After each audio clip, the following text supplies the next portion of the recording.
والسلام علی رسول اللہ اما بعد فاعوذ باللہ من الشیطان الرجیم بسم اللہ الرحمن الرحیم۔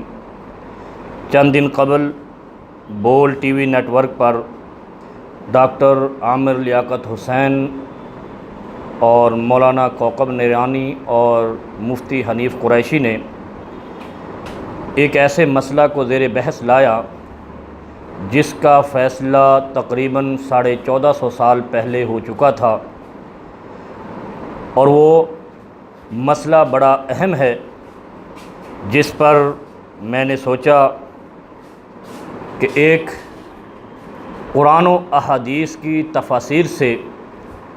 اور خصوصاً مسلک بریلوی اور مسلک شیعہ کی تفسیر کی کتابوں سے اس مسئلے کو حل کر دیا جائے تو یقیناً سامعین اور ناظرین کے لیے بہتر ہوگا۔ میرے پاس تفسیر ہے، علامہ سید صفدر حسین نجفی مصباح القرآن ٹرسٹ لاہور سے شائع ہوئی ہے، اور مسلک بریلویہ کے بانی اور فاؤنڈر مولانا امام احمد رضا خان بریلوی کا ترجمہ کنز الایمان۔ میں ان دونوں سے یہ مسئلہ حل کرنے کی کوشش کرتا ہوں کہ ڈاکٹر عامر لیاقت صاحب اور اس کے ساتھیوں نے کس طریقے سے وفات النبی کا انکار کر کے اس مسئلے کو الجھانے کی کوشش کی ہے۔ یہ میرے پاس تفسیر علامہ سید صفدر حسین نجفی جو شیعہ مسلک سے تعلق رکھتے ہیں، میں اس میں قرآن کریم کی سورہ انعام کی آیت نمبر 162 کی 161 سے 62 تک کی تلاوت کرتا ہوں، اور مولانا نجفی صاحب کے ترجمہ کو آپ کے سامنے پیش کرتا ہوں۔ کہہ دیجئے قل ان صلاتی و نسکی و محیای و مماتی للہ رب العالمین۔ اس کا ترجمہ کرتے ہوئے مولانا نجفی صاحب نے لکھا ہے، کہہ دیجئے میری نماز، میری تمام عبادتیں، میری زندگی، میری موت، یہ سب تمام جہانوں کے پالنے والا کے لیے ہیں۔ یعنی اس نے مماتی کا معنی میری موت یعنی ثابت کیا ہے کہ نبی علیہ السلام نے خود کہا تھا کہ میری زندگی اور میری موت اللہ رب العالمین عرشوں کے مالک کے لیے ہیں۔ یہ سورہ انعام آیت نمبر 161 ہے۔ اسی طرح سید نجفی صاحب جو مسلک شیعہ سے تعلق رکھتے ہیں، انہوں نے قرآن کریم کی سورہ حجر کی آخری آیت وَاعْبُدْ رَبَّكَ حَتَّى يَأْتِيَكَ الْيَقِينُ کے ترجمہ میں لکھتے ہیں، اور اپنے پروردگار کی عبادت کر یہاں تک کہ یقین تجھے موت آ جائے۔ یعنی رسول کریم صلی اللہ علیہ وسلم کے بارے میں کہا جا رہا ہے کہ تم اللہ کی عبادت کرو اور یہاں تک کہ تمہیں موت آ جائے، یعنی وفات پا جاؤ۔ تو سوال یہ ہے کہ جب مسلک شیعہ بھی رسول اللہ صلی اللہ علیہ وسلم کے قرآن کریم جو نازل نبی علیہ السلام پر ہوا اس کا ترجمہ کرتے ہوئے ممات اور یقین اور موت کے لفظ استعمال کر رہا ہے، تو ڈاکٹر عامر لیاقت یا سنی ہے یا شیعہ ہے، تیسری کسی کلاس سے نہیں ہے۔ اور سنی کا مسلک جو امام احمد رضا بریلوی جو بانی اور فاؤنڈر ہیں مسلک بریلویہ، انہوں نے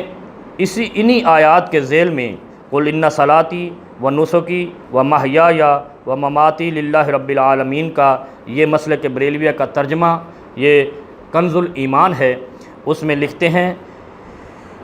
کہ تم فرماؤ بے شک میری نماز، میری قربانیاں، میرا جینا اور میرا مرنا سب اللہ کے لیے ہے، جو رب سارے جہان کا،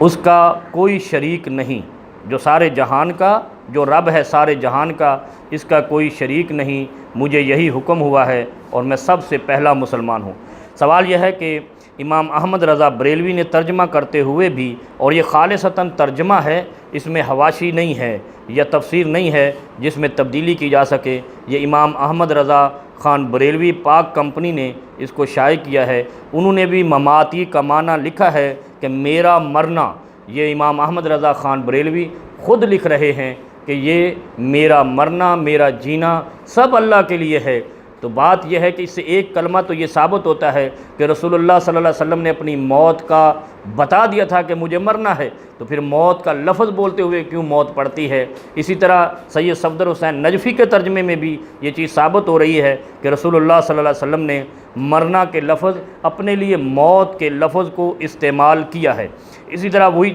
آیت جس کا میں نے سید صفدر حسین نجفی کے ترجمہ سے ذکر کیا تھا، اس میں سے وَعْبُدْ رَبَّكَ حَتَّى يَأْتِيَكَ الْيَقِينُ سورہ حجر کی آخری آیت ہے، اس میں بھی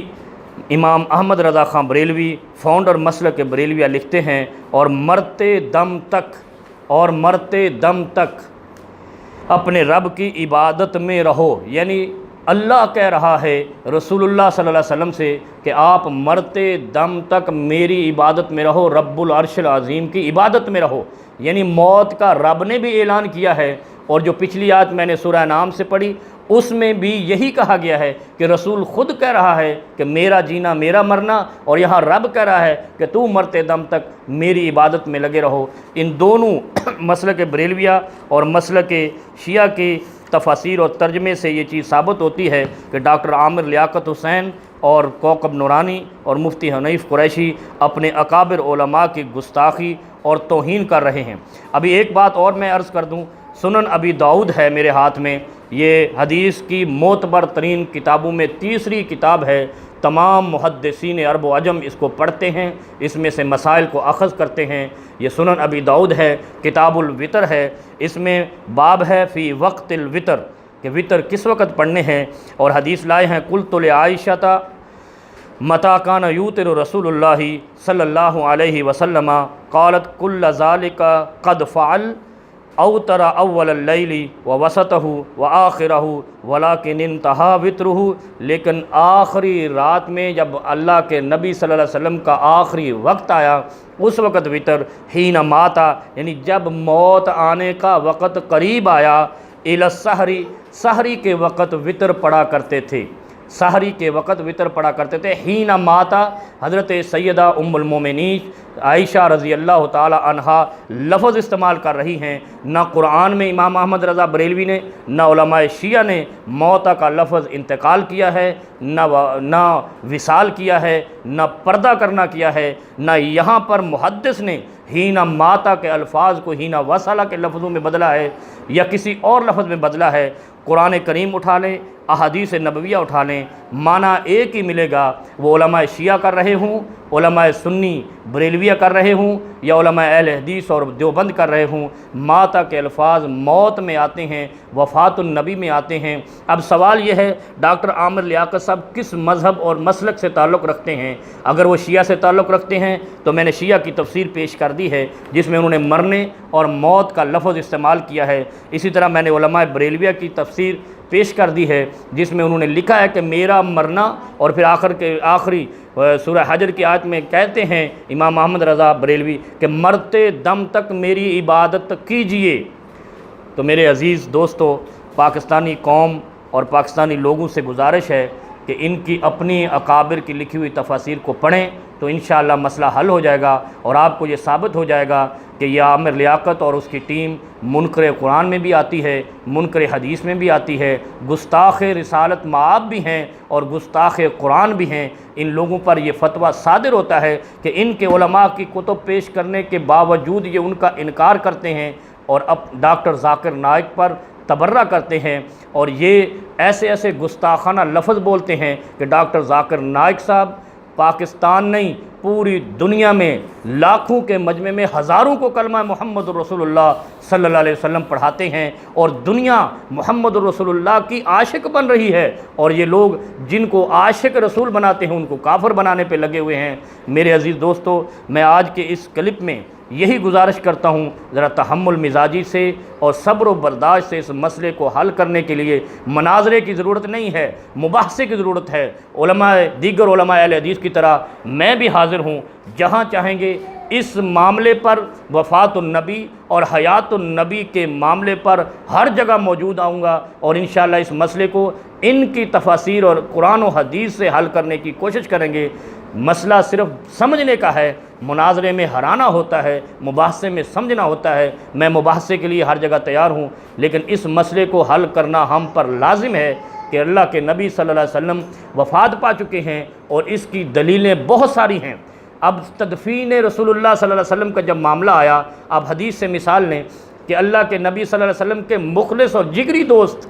سیدنا ابو بکر صدیق رضی اللہ عنہ نے کیا فرمایا تھا کہ انبیاء کی موت وہیں پر آتی ہے جہاں پر ان کو تدفین پسند ہوتی ہے۔ تو اللہ کے نبی صلی اللہ علیہ وسلم کے بستر کو ہٹایا گیا، اور اسی جگہ پر نبی علیہ السلام کا روضہ بنا۔ یہ روضے کو بھی چومتے ہیں، یہ